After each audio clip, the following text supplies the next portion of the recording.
Astro lineage channel में आपका स्वागत है। आज का टॉपिक है पूर्व जन्म में कैसे थे आप। मतलब जो आपका इस जन्म से पहले का जन्म है उसमें आपकी जो पोजीशन थी वो क्या थी। क्या आप बहुत ही बुद्धिमान व्यक्ति थे? क्या आप बहुत पैसे वाले थे? क्या आप राजनीतिक व्यक्ति थे? क्या आप कोई गलत काम करते थे? या फिर आप कोई ऐसा काम करते थे जो सामाजिक नहीं था? तो ये सब बातें हम कैसे जानते हैं? तो जैसा कि आप जानते हैं कि जन्म कुंडली में त्रिकोण का बहुत महत्व है। तो ये जो त्रिकोण का महत्व है वो क्यों है? कभी आपने ये तो सुना होगा कि त्रिकोण, जन्म कुंडली में त्रिकोण है 159, इस तरह से 1, 5 और 9 ये त्रिकोण है। तो ये त्रिकोण की परिभाषा बहुत जबरदस्त है कि त्रिकोण और केंद्र का कोई योग बनता है तो राजयोग बनता है, और त्रिकोण को लक्ष्मी योग कहते हैं। त्रिकोण पर केतु का आधिपत्य होता है। तो ये केतु का आधिपत्य क्यों होता है?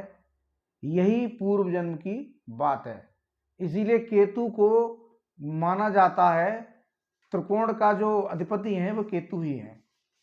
और केतु को माना जाता है कि केतु पूर्व जन्म में आपने क्या यूज किया है, मतलब पूर्व जन्म में आप क्या भोग चुके हैं, यह केतु बताते हैं। जब राहु केतु की बात करूंगा तो आपको जरूर बताऊंगा कि केतु और राहु का जो फल कैसे होता है, और इसके बारे में एक लंबी विवेचना है। तो अभी हम आप बात कर रहे हैं त्रिकोण की। अब त्रिकोण में अगर केतु आते हैं, त्रिकोण में अगर केतु आते हैं कहीं भी, मान लीजिए ये त्रिकोण है और इसमें केतु आ जाते हैं आपके यहां, यहां और यहां, तो त्रिकोण में केतु अगर आते हैं तो इसका मतलब ये होता है कि आपने पूर्व जन्म में आपने कोई ऐसा काम किया है जो बहुत ही शुभ था, लेकिन उसको आप पूरी तरह से नहीं कर पाए, और इस जन्म में आप उसको पूरा करेंगे। त्रिकोण का केतु जो है आपके पूर्व जन्म के बचे हुए काम को यहां करवाने आया है। केतु लगन पे बैठे हैं तो आपको आपकी पर्सनालिटी से संबंधित कुछ न कुछ करवाएंगे और वहां पर आपको कमी देंगे, जिसको आप मेहनत करके पूरा करेंगे। ऐसे ही आप पंचम में बैठे हैं तो पंचम भाव जिन जिन चीजों से संबंधित है उन चीजों को ही आपने उस समय भोगा है, लेकिन वहां पर आपने भोगते भोगते कुछ गलती की है, इसलिए केतु आपको पंचम घर में मिले हैं।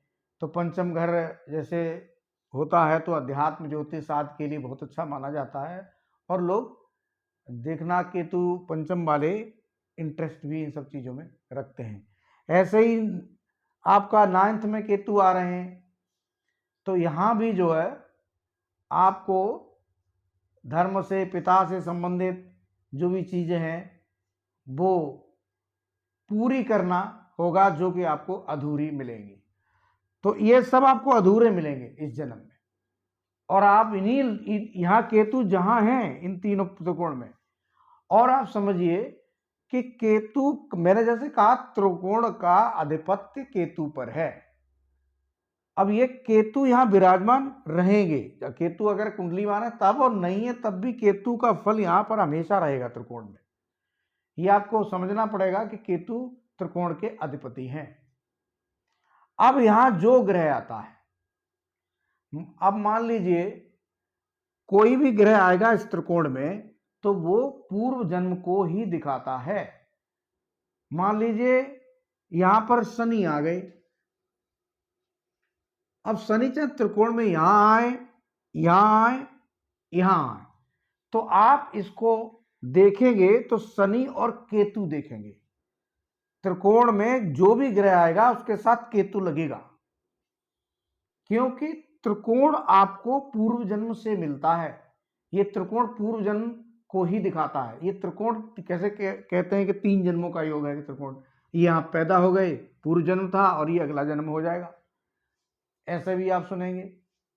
तो ये जन्म जन्मांतर का जो योग है वो ही त्रिकोण है। तो और जन्म जन्मांतर के जो कहते हैं रिकॉर्ड किसके पास है? जन्म जन्मांतर का जो रिकॉर्ड है वो केतु के पास है। इसीलिए केतु त्रिकोण के अधिपति हैं। इस बात को आप बहुत गंभीरता से समझें। फलादेश करेंगे तो आपके दिमाग में एक कोने पर जब भी आप त्रिकोण का फल बताएंगे तो केतु दिमाग में रखना होगा, अन्यथा आपका फलादेश गलत होने का चांस रहता है। मैं जो भी आपको ज्योतिष में जो भी आपको बताऊंगा वो शास्त्रों में निहित है, शास्त्रों के अनुसार ही है। लेकिन मैंने बहुत ज्यादा ज्योतिष किताबों को पढ़ के नहीं सीखा, पढ़ी सब हैं, बट मैंने जो ज्योतिष सीखा है वो गुरुओं के माध्यम से सीखा है। मैंने गुरुओं के प्रैक्टिकल जो बातें थी जिससे वो बहुत अच्छा फलादेश करते थे, उनकी ही सेवा खुशामद करके सीखा है। और बहुत मुश्किलें आई हैं, शायद आप इतना ना कर सकें, लेकिन बहुत प्रैक्टिकल है। आप मेरी बात सुनेंगे तो आपको बहुत ही प्रैक्टिकल लगेगी हर बात, लेकिन कुछ अलग जरूर लगेगी।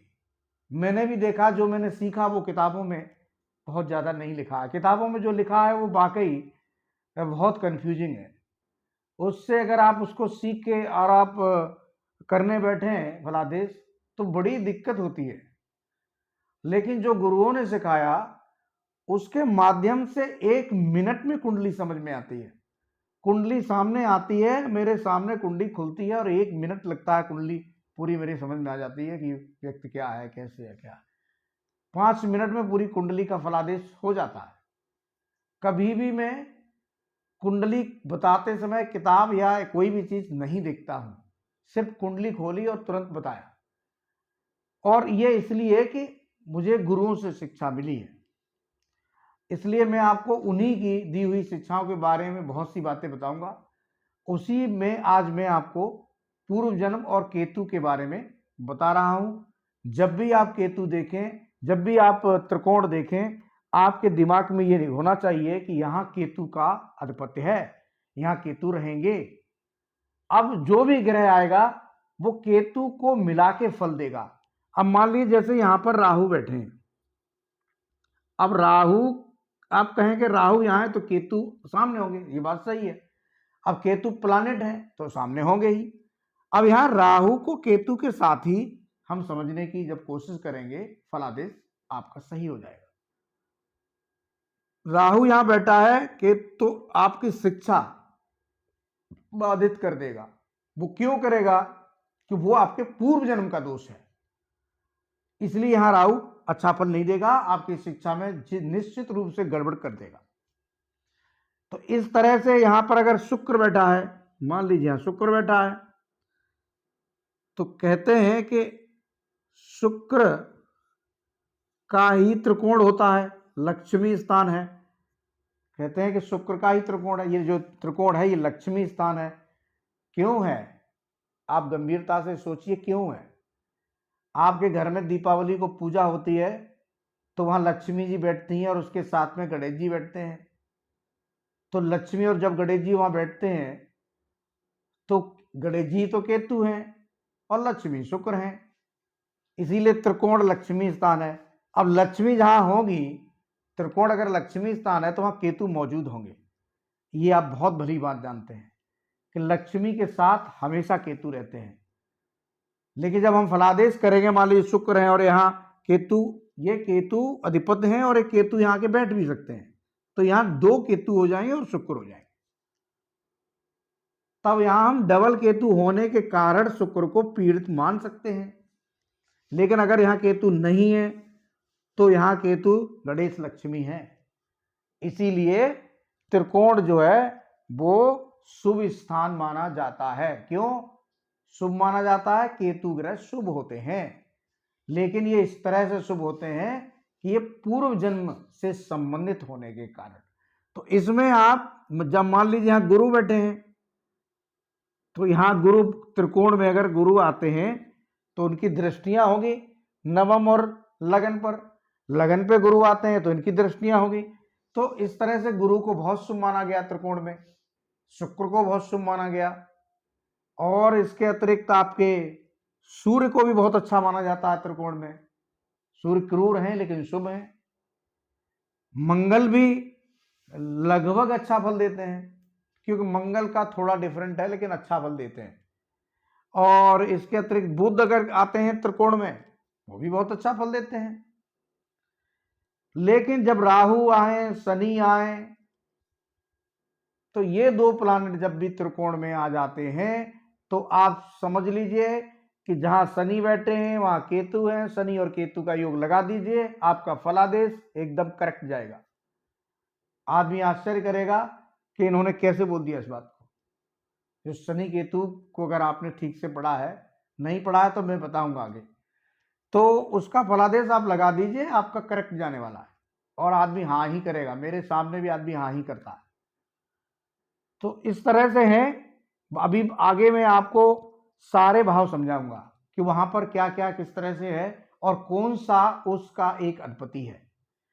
जब तक आप अधिपति को नहीं समझेंगे तब तक आप फलादेश विदाउट डिग्री, लगन, नवांश, पद, नक्षत्र नहीं कर पाएंगे। ये एक विद्या है जो मैंने गुरु से सीखी है, और मैं आपको निश्चित रहिए आपको मैं जरूर सिखाऊंगा। धन्यवाद।